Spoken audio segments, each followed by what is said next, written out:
What's happening, guys? Welcome back to another video. Today, as promised, I'm talking about my SLOG2 profile, my CINE4 profile, and when I have picture profiles turned off in general. Plus, I'm going to show you guys how I color grade it in Final Cut Pro. It'll be the same with Premiere Pro or whatever else you're using that can take LUTs, but we're going to grade it with my LUT and show you guys how it comes out. So without dragging on, let's just jump straight into the back of the camera and I'll show you guys how I do it. First, I'm going to show you guys my SLOG2 profile, which the camera is in now, and then I'm going to show you my CINE4 and the standard profile that I sometimes use at weddings and things like that. So black level I have just left at 0. Gamma obviously I have set to SLOG2. Black gamma I just have set to middle and 0 for the level. Now knee I believe deals with your highlights and things like that, so I just have it on auto, but feel free to have a play around with the manual settings, but for me I find auto works fine. So color mode I'm using Pro.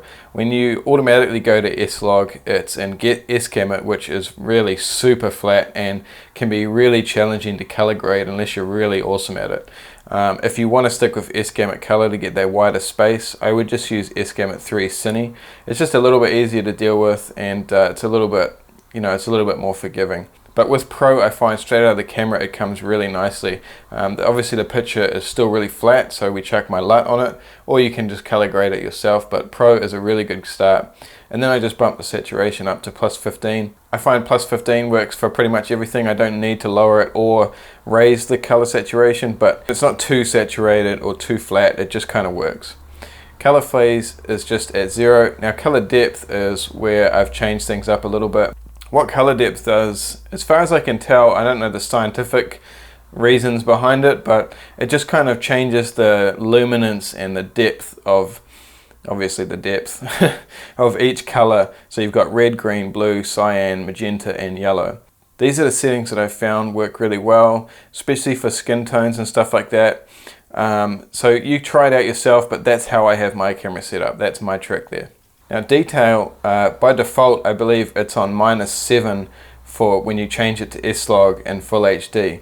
Now I changed it to 0 and I found the image comes out much sharper. Again, this is all kind of down to personal taste, but this is what I use. Adjust, I don't get into that at all. I don't really understand it that well. I haven't made the effort to learn it, so I've just left it alone.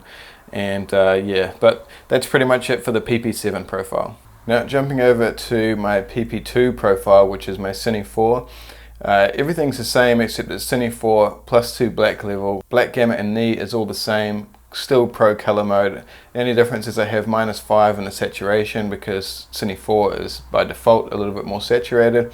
And color depth and color phase is all the same with detail. So it's really just copying everything from my PP7 profile, my SLOG1, to the CINE4 and just changing those two settings. Now the other one I use quite often, surprisingly to most people, is just picture profile off. The main reason I have picture profile turned off is when I'm at a wedding and I'm doing photo and video at the same time, because I just don't want to have to be going and changing settings all the time. It's quite a fast-paced environment, as you can imagine, doing photo and video at the same time. So typically all I'm doing is just shooting photos. As soon as I've got the photos I need, I press record on the back of the camera and just start taking a little clip, usually in 50p or 25p, depending on the situation. But when picture profile's off on all the cameras with my second shooter and everything, it's just really easy and you don't have to change the exposure. Now when you're using S-Log2, you really need to overexpose by about 2 stops. So I say overexpose because you're not actually overexposing, it's perfect, but the camera thinks you're overexposing for some reason. So I usually run about 1.7 to 2 stops over, and you'll see the highlight detail and clouds and stuff like that is still really well maintained, and you get all that shadow detail as well. So that's really where S-Log2 comes into play. With CINE4 you really don't need to overexpose. Sometimes you need to go a little bit over, like 0.7 maybe, and it's a little bit easier to deal with. But with picture profile off, obviously you don't need to change the exposure at all. It's just like shooting photo. Now just bear in mind, like I said previously, you really do lose all that massive dynamic range that S-Log2 has to offer. Now I'm just going to jump into Final Cut Pro and we'll show you guys how I color grade it with my LUT. It's pretty much just a drag and drop situation, but with S-Log or filming in general, because we're not shooting in RAW, you really need to get your white balance right. That's the key with any of this, regardless of what profile you're shooting in. Your white balance really needs to be pretty accurate. Usually if I'm doing video, I'll use the Kelvin scale and just look through the viewfinder rather than a rear screen and try and get that white balance as accurate as possible with skin tones and things like that. It's just really easy to deal with when you don't have to adjust white balance. Alright guys, so we're into Final Cut now, and I'm just going to really quickly show you. These are just some clips I just took today around the house, just of my little girl watching a movie and some Lego and stuff. Just so you can see how flat it looks straight out of the camera and what it does when I drop the LUT on it. So this first one was shot in 25p, the rest was shot in 100 frames a second, slowed down 25%, just so we could get it stable and show you guys how the color looks. So as you can see, this shot here is quite flat straight out of the camera. So I'm just going to pause it and drag my SLOG2 grade onto it. It's a little bit warm, so you can come over here to the color wheels, and midtones is really how you correct most of it. And you can just drag that around to see where you like it. I'd say about there. If we turn that on and off, you can see the difference. So midtones is really where you're going to do most of your corrections. So next clip, again, I'm just going to drag it on, drop it on there. I'm going to say that's pretty good. You can again just play around with the midtones and see if there's some changes you want to make, or up the exposure on the midtones probably.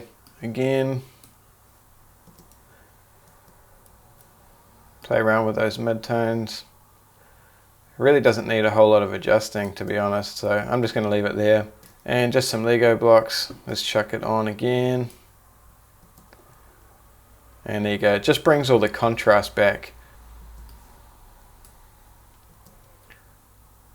So it's pretty much as simple as that. It's just finding a style in the first place, I find, and you know, just getting it to where you want it in terms of your style, and getting skin tones and things like that correct, I find is the most important thing.